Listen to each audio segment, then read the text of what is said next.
Welcome back, my most amazing artists. Today we're going to be making an origami sculpture, and we can make an origami sculpture animal. And this one idea, this is kind of a silly looking bunny, but we can make a bunny rabbit, or I'll show you a link to a website where you can look at some other examples of other animals. I'll also show you some example pictures if you want to make a hedgehog or even a shark, or any other animal you can think of. But for this, the first part though is how to fold your paper to make, because it's going to be a bookmark and it's a sculpture. And the cool thing about this is that we're only using paper. We start with a flat piece of paper, and this is just a piece of, actually this is just a normal piece of paper. So any piece of paper you have at your house, even if you just have lined paper, this is a piece of printer paper. Preferably it's the normal standard size paper, which is 8.5 by 11, and I'll show you how to cut it into a perfect square like this. And the thing that's really cool about this project today is you're going to take a flat two-dimensional piece of paper and make it three-dimensional, a sculpture. And it's not, it doesn't take up too much space, so this is what we call a low relief sculpture, because even though it is three-dimensional, it's not, for instance, like a glue bottle, which is a lot, it goes up a lot taller, it takes up a lot more space this way. This is still a pretty flat sculpture, but it's still a sculpture. So I'm going to show you the steps how to do the first part, is just to fold our paper. Oh, and I forgot to say, this is an origami technique, which is paper folding, and I'll also send you a link if you want to do more. There's a lot of really cool origami projects you can do at home with just paper. And this one we're going to be, like I said, we're going to be using, if you have a little bit of tape at home or glue. I only have the bottle glue. If you don't have glue, or you have a glue stick, is a little easier to use.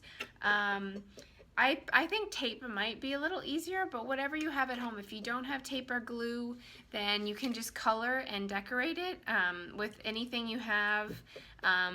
Or if you don't have colors, then maybe you can just make a pattern in pencil or pen or whatever you have. All that I care about is that you do your best and you try. Okay, so I'll show you the steps.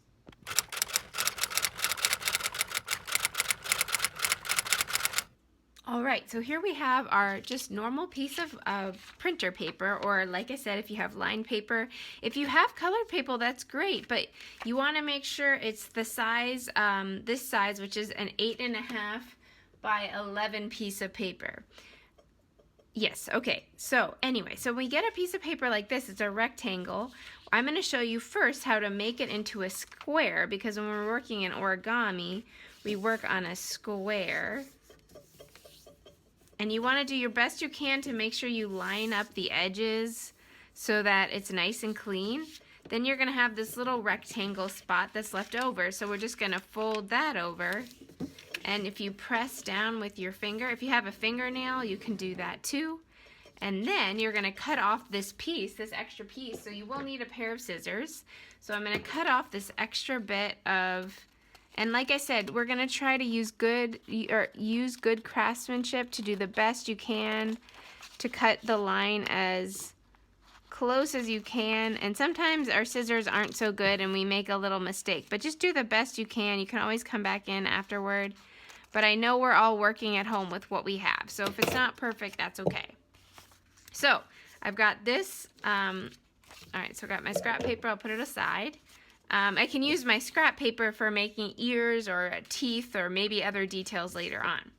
So I've got my piece of paper now, and I'm going to open it up. So I've got my square, and I see that I want to fix, maybe let's fix this just a little bit. My scissors were not working so well. I don't know what's wrong. Sometimes if you have glue on your scissors, they don't work so well.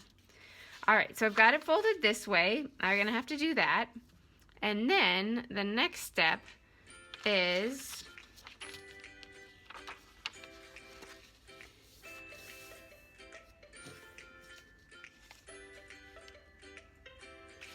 we gotta fold it the other way. So we're gonna fold it like this now. Once again, try your best to line up the edges. Press down so it's nice and crisp. And you're gonna bend it back, your paper, and line it up there and fold it. So you got lots of triangles. You're gonna fold it this way and try to best you can to line up your triangle so the point come to the center down here. And then once you get it, you have to make sure it's nice and folded.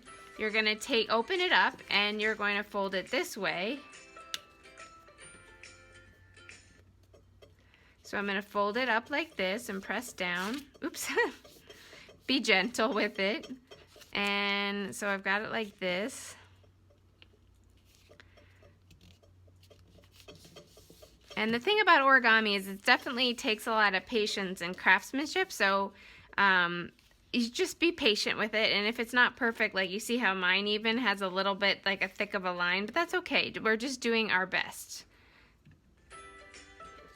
So make sure it's nice and folded, all the edges. And then you're gonna open it up and fold it in the pocket. So then you have this really cool little pocket that can be your page, your bookmark. Let me get a book really quick. Let's see, do I have a book? You see, if I open up my book, then it's a bookmark on my book. And now we're gonna decorate it though. So I'm gonna show you that. For instance, here I made little bunny ears and teeth. You can use markers and color it as you want, or if you have colored pencils or crayons. Like I'll show you really quick how to make maybe some bunny ears. So one cool trick about making, if you want to make something that's symmetrical, you see how I made, for instance, the eyes look the same on both sides and the ears and the teeth? One really cool trick about how to make things that look the same, that are symmetrical, is you take a piece of paper and you fold it in half. So if I want to make my bunny ears the same size, I'm going to just take the piece of paper that's folded, and I only cut one time, but I'm cutting both sheets of paper. And here I have two bunny ears that are exactly the same size that I can tape on. I can do the same thing with my teeth. I can even use this scrap paper for my teeth. I don't know, do I want really big teeth? You can think about how thick you want your teeth to be, but I've got two pieces of paper right on top of each other. And let's see, I'm gonna cut my paper to make my teeth. So there we go. I actually made, now I have 4 teeth. So you don't have to do just 2 teeth if you want. Like, because it doesn't have to be a bunny. You can even make a monster if you want to make a monster creature. So here I've got my teeth. And what I think is the easiest way, if you have tape at home, I think tape is the easiest way. I'm going to show you really quick how to, for the teeth can be a little tricky. If you take your tape and you put it on top like this, then it's a little easier to just stick it underneath in your pocket. So you've got your teeth in here. All right, and for the bunny ears, you can just put a piece of tape on the back like this.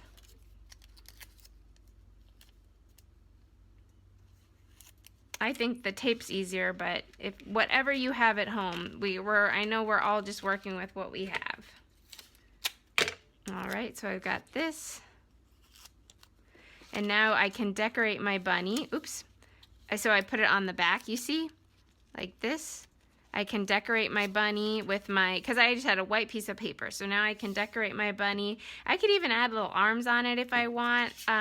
You could make, I don't know, you could draw a carrot with your bunny. If you have crayons are always a little easier to color with. Or if you have markers work too. I'm going to use crayons this time because I used a little bit of markers the other time, and crayons are better if you have them for coloring like big.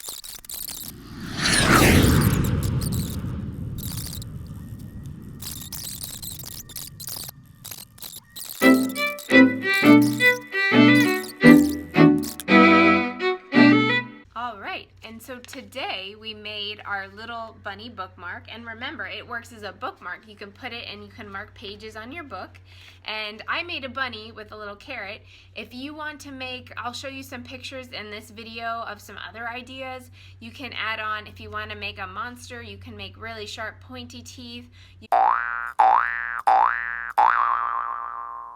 You can make a horn.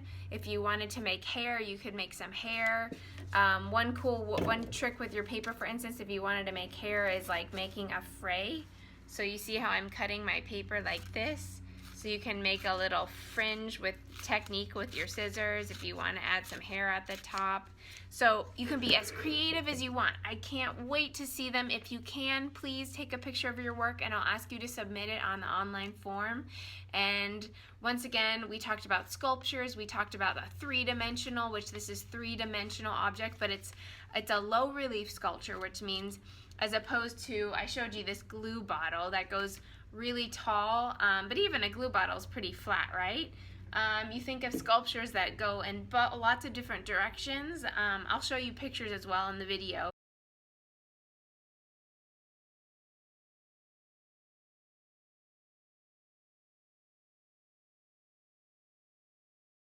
That would be a high relief sculpture, but this is a low relief sculpture. And I hope you had fun today, and I'll put the link up too, so that if you'd like to make more origami, there's really a lot of really cool projects that you can make with just paper at home. All right, thank you and take care.